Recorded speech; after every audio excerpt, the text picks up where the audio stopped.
Welcome to success classes. आशा करता हूँ कि आप सभी स्वस्थ होंगे और आपकी तैयारी बेहतरीन चल रही होगी। और जिस गति से पहले चल रही थी उस गति में अब इजाफ़ा हुआ होगा। आप और भी अच्छे से अब तैयारी कर रहे होंगे। हाल ही में आपने देखा न्यूज़पेपर में और सोशल मीडिया पे या फेसबुक पेजेस पे आपको देखने को मिल रहा होगा, पोस्ट देखने को मिल रही होंगी कि जल्द ही शिक्षकों की समय पर नियुक्ति की जाएगी। तो इसी पे आज हम बात करेंगे। और क्या लगता है कि ये हो पाएगी समय पे या नहीं हो पाएगी, और तैयारी को लेकर भी हम बात करेंगे। और काफ़ी सारे अभ्यर्थी ये बोल रहे हैं कि आप रेगुलर वीडियो लाया करो, इससे तैयारी करने में हमारा मन लगा रहता है, एक मोटिवेशन बना रहता है। तो वो भी हम पूरी पूरी कोशिश करते हैं। तो सबसे पहली बात ये है कि अभी हम वर्ग एक की बात करें तो वर्ग एक का रिज़ल्ट आना है, उसके बाद जॉइनिंग प्रक्रिया, उनकी जो जॉइनिंग प्रोसेस शुरू हो जाएगी। उनका तो ये मान के चलो कि भाई दोनों चीज़ें उनकी क्लियर हैं, बस रिज़ल्ट अकेले का वो लोग वेट कर रहे हैं कि पद ज़्यादा हो जाएं, इसकी भी वो मांग कर रहे हैं। और वर्ग दो में चयन परीक्षा का भी चल रहा है। अभी एक चीज़ यहाँ पे क्लियर नहीं हो पा रही है कि देखिए, वर्ग दो का तो क्लियर है, वर्ग दो की चयन परीक्षा करवाएंगे वो लोग अब, क्योंकि पात्रता ले रखी है। लेकिन एक चीज़ अभी भी क्लियर नहीं है, कहीं ऐसा भी हो सकता है कि बीच में एक और पात्रता परीक्षा का आयोजन वो करवा दें। कोई ये बड़ी बात नहीं है। यदि उनको बिल्कुल नियुक्ति देना होगा तो पात्रता परीक्षा ना करवा के वो वर्ग दो की सीधी चयन परीक्षा करवाएंगे।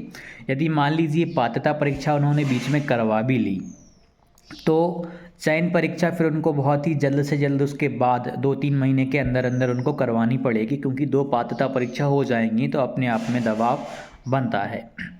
तो वो तो जो होगा सो देखा जाएगा। लेकिन जो आप लोग तैयारी कर रहे हैं, जिस तरीके में कर रहे हैं, उसमें थोड़ा सा आप अपनी गति को और बढ़ावा दीजिएगा, नहीं तो बाद में दिक्कत आपको आने वाली है।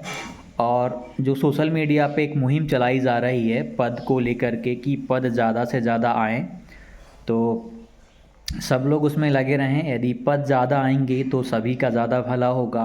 कट ऑफ थोड़ी सी कम जाएगी, कम पद आने पे आप सभी का नुकसान होगा, सभी का नुकसान हो जाएगा।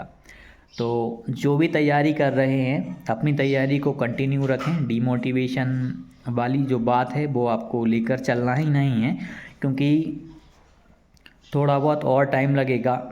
एग्ज़ाम तो ज़रूर होंगे, होकर ही रहेंगे, उसमें कोई दोहराए वाली बात नहीं है कि एग्ज़ाम नहीं होने वाले हैं।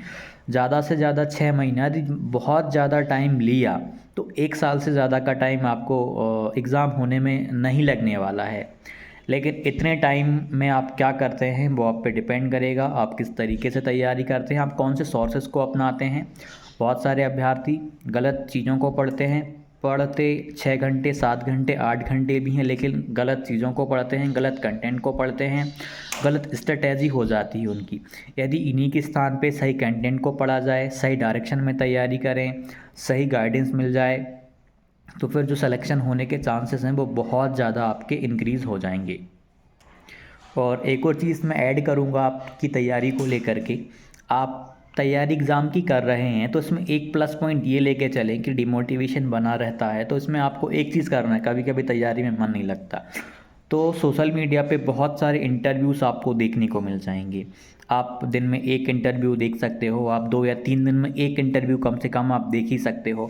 और इंटरव्यू कौन से वाले इंटरव्यूज़ देखना है, यदि टीचिंग के इंटरव्यू अवेलेबल हैं, जिन लोगों ने टीचिंग के एग्ज़ाम्स क्वालिफाई किए हुए हैं पहले प्रयास में, या जैसे भी मतलब क्वालिफाइड हैं और नाउ वो गवर्नमेंट टीचर हैं, तो आप उनके इंटरव्यू देखिएगा। अभी हाल ही में एसएससी वगैरह के रिज़ल्ट्स आए हैं, तो आपका जो विषय है आप उसके लिए आप देख सकते हैं। जैसे कि मान लीजिए आप मैथ वाले हैं तो आप सामने वाले की मैथ की स्ट्रेटेजी को देख सकते हैं। आप एसएसटी वाले हैं तो एसएसटी की स्ट्रेटेजी को आप देख सकते हैं कि आखिरकार इन लोगों ने कैसे करा। अभी ईएमआरएस का आप लोगों ने एग्ज़ाम दिया होगा, वहाँ से आपको एक अनुभव मिला होगा। टीजीटी का एग्ज़ाम आपने दिया होगा कि किस लेवल का पेपर आया, किस तरीके से आपने उसको किया, क्या आपने वहाँ पे गलतियाँ करनी, वो गलती आपको यहाँ पे नहीं दोहरानी। और एक और चीज़ काफ़ी चर्चा में चल रही है अभ्यर्थियों के बीच में कि जो मैथ का सिलेबस है वो 11th और 12th का आने वाला है, आ सकता है, चांसेस बहुत ज़्यादा बन रहे हैं, क्योंकि पात्रता में तो 10th लेवल का दे दिया था। देखिए यहाँ पे मेन चीज़ ये है कि आप मिडिल का एग्ज़ाम देने जा रहे हो, मिडिल में आप 6th 7th और 8th क्लास को पढ़ाते हो। यहाँ पे ज़्यादा से ज़्यादा वो आपको 10th लेवल तक के क्वेश्चंस देंगे, डिफ़िकल्टी लेवल भले ही थोड़ा सा ज़्यादा हो जाए, आपको 11th और 12th का जो आपका इंटीग्रेशन है, डिफरेंशिएशन है, मैट्रिक्स वगैरह है, ये चीज़ें यहाँ पे नहीं पूछने वाले हैं।